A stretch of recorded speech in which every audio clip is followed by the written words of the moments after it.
O que eu quero mostrar aqui, de forma muito breve, é aquilo que o PNUMA e os países caribenhos da Cartagena Convention estão preparando para a década dos oceanos, e o que nós fizemos enquanto grupo que trabalhou basicamente na bacia amazônica e nos países Suriname, Guiana e Venezuela, que era um tipo de baseline study, uma pesquisa de desktop para averiguar e verificar a quantidade de nutrientes que a bacia amazônica e esses países dessa região do norte do continente sul-americano estão produzindo e liberando para o Atlântico, para os oceanos. Isso é muito importante. Próximo. Isso. O projeto, a intenção do PNUMA é muito abrangente, porque pega basicamente tudo aquilo que eles chamam de Wider Caribbean Area. Isso vem desde o Golfo do México até aqui na desembocadura do Rio Amazonas, da bacia amazônica. Então, o que nosso grupo, basicamente, cuidou da entrada da Venezuela, quer dizer, do Orinoco, da Guiana e do Suriname, e de toda essa parte da grande bacia hidrográfica amazônica que deságua no Atlântico.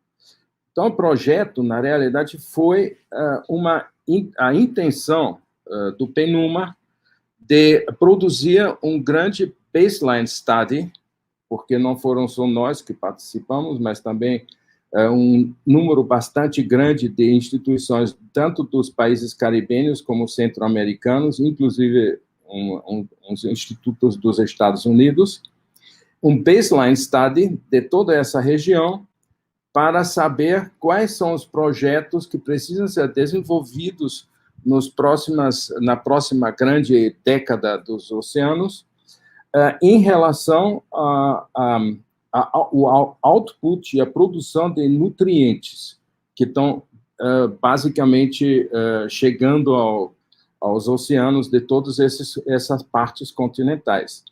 Então, o projeto atendia basicamente, claro, a década do oceano e praticamente todos os objetivos do desenvolvimento sustentável, justamente porque o PNUMA considera que os nutrientes são o efeito dos nutrientes dentro dos oceanos atinge basicamente todos os ODS da ONU.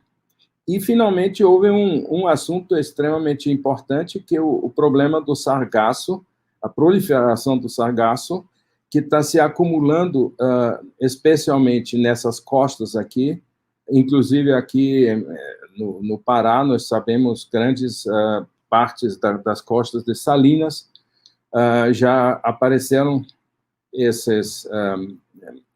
sargaço, e causa um impacto econômico muito grande nas ilhas do Caribe, porque eles vivem basicamente das belas praias que não podem ser poluídos pelo sargaço. Nossa equipe basicamente foi composto, da minha parte, coordenação, o professor Martinelli e o professor Sombra, do NUMA, da UFPA, também de alguns alunos da pós-graduação, a Ana Letícia e a Valdilene, da UFOPA, as professoras Nascimento e professora Patrícia Oliveira. No Suriname, quem coordenou esses trabalhos foi um doutor Steve Refron. Ok, próximo. Bom, da década dos oceanos para o desenvolvimento sustentável, essa década ela tem como objetivo, como todos provavelmente já sabem, a conservação e uso sustentável dos oceanos, dos mares e dos recursos marinhos para o desenvolvimento sustentável. Tem três sub-itens desse objetivo.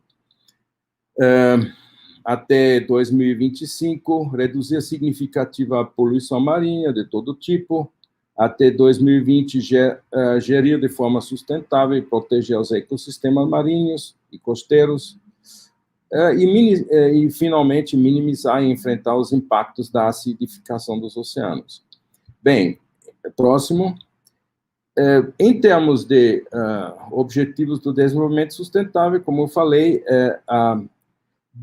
diminuir o nitrogênio nos oceanos é basicamente algo que a ONU, especificamente o PNUMA, considera como fundamental e que influencia todos desses 7 objetivos de desenvolvimento sustentável. Próximo.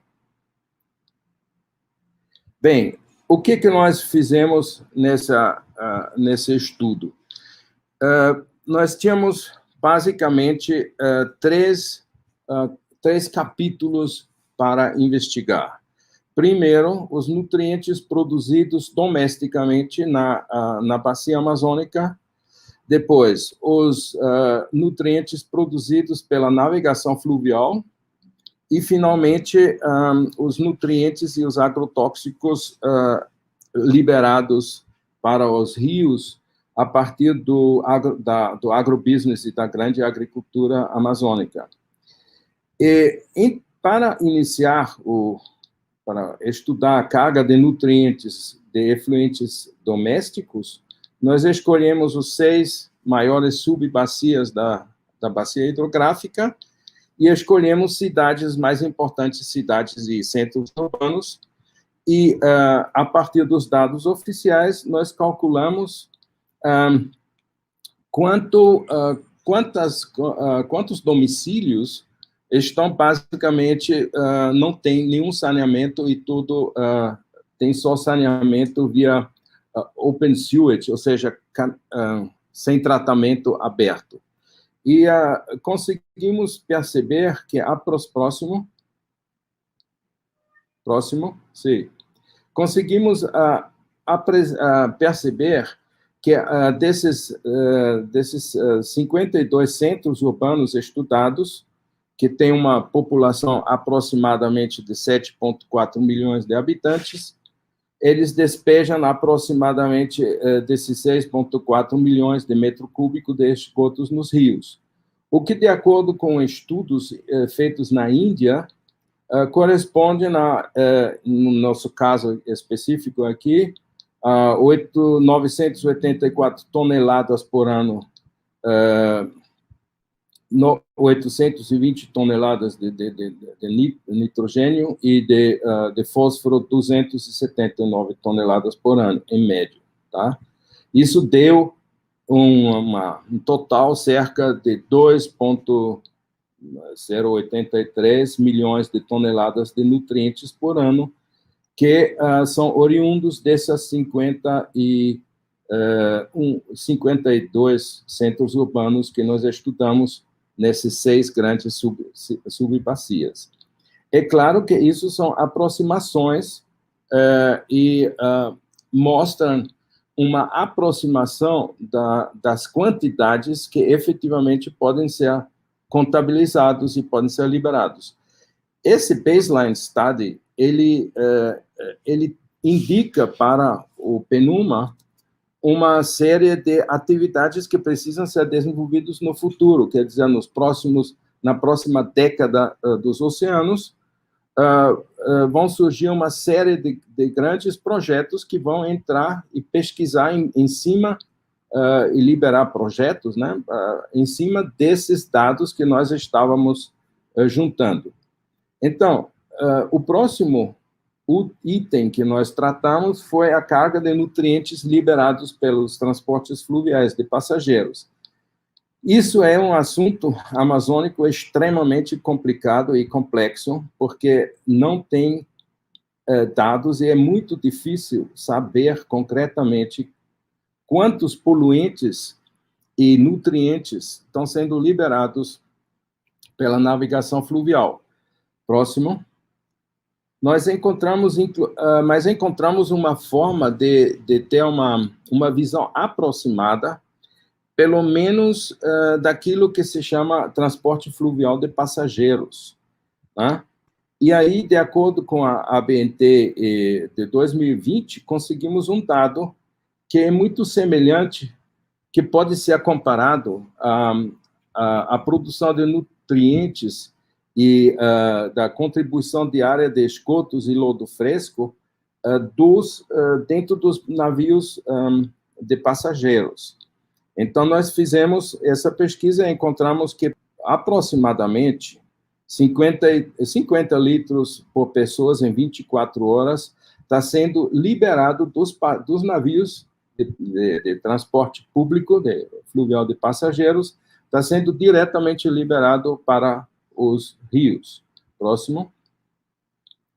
Então, baseado nisso, nós encontramos outros dados, por exemplo, de 2017, onde nós temos um número de 13,6 milhões de passageiros, que aparentemente, de acordo com a literatura, viajam em média 37 horas semanais, e o despejo de águas e de saneamento é de 55,7 milhões de metros cúbicos de esgoto por ano.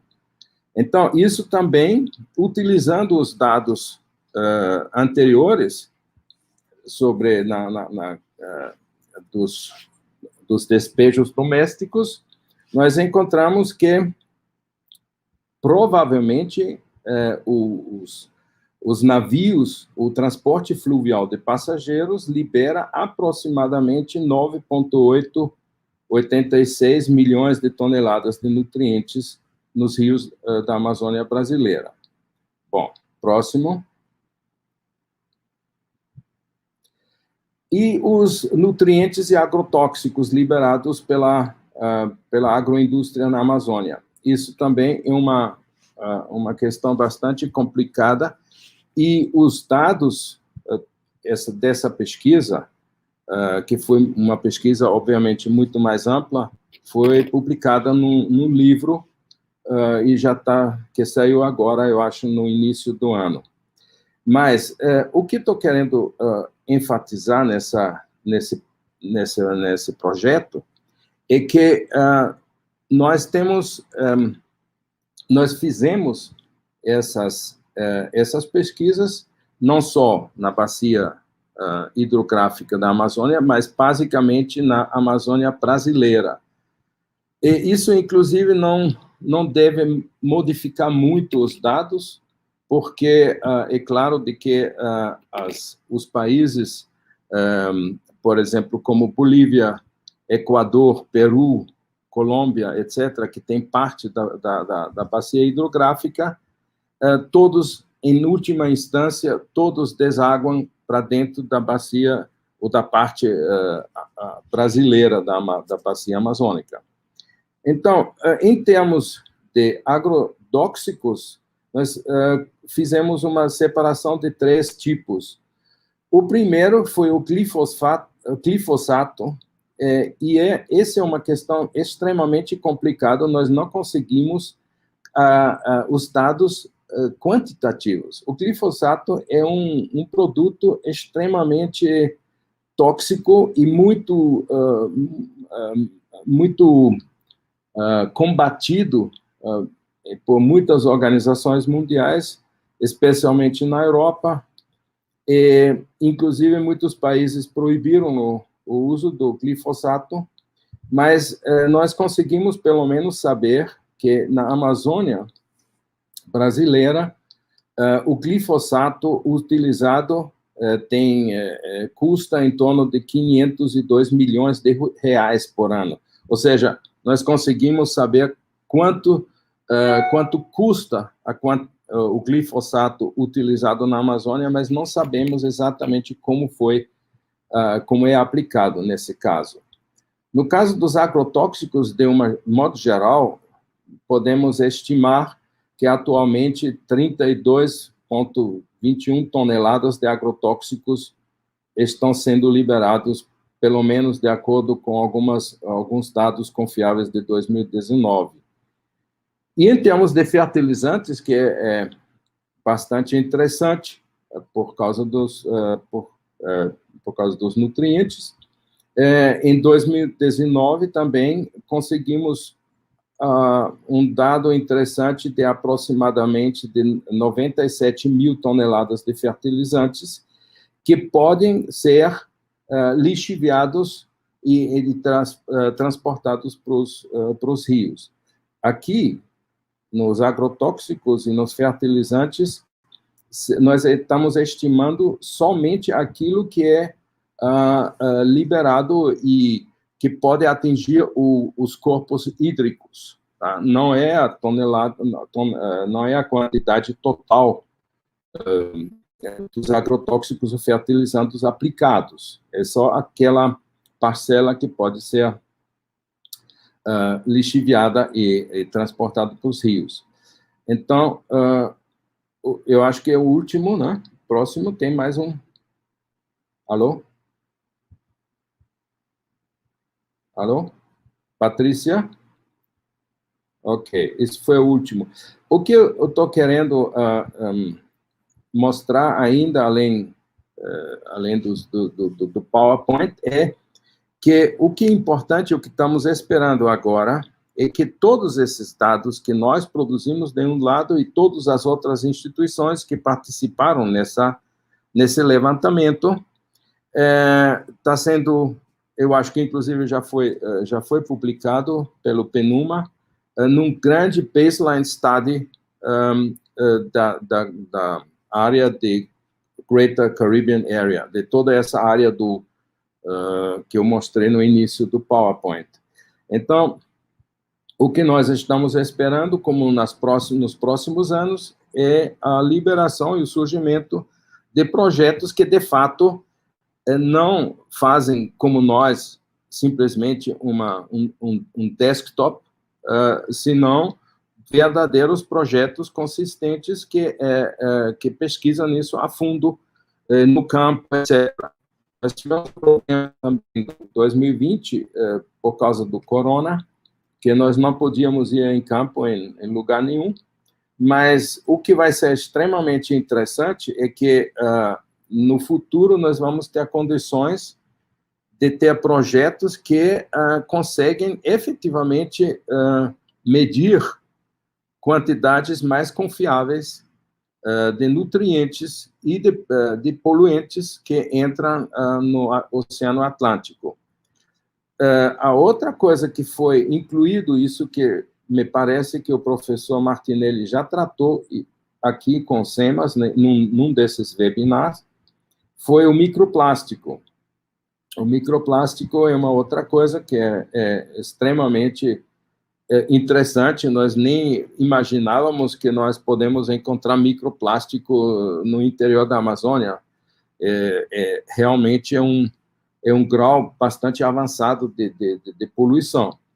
Então, nós temos isso de um lado, né, o microplástico, mas o que atinge, o que é um problema econômico concreto para os países caribenhos, fundamentalmente, e todos aqueles países que vivem do turismo nas costas atlânticas e caribenhas e no sul dos Estados Unidos e México e tudo isso, América Central, é o problema do sargaço.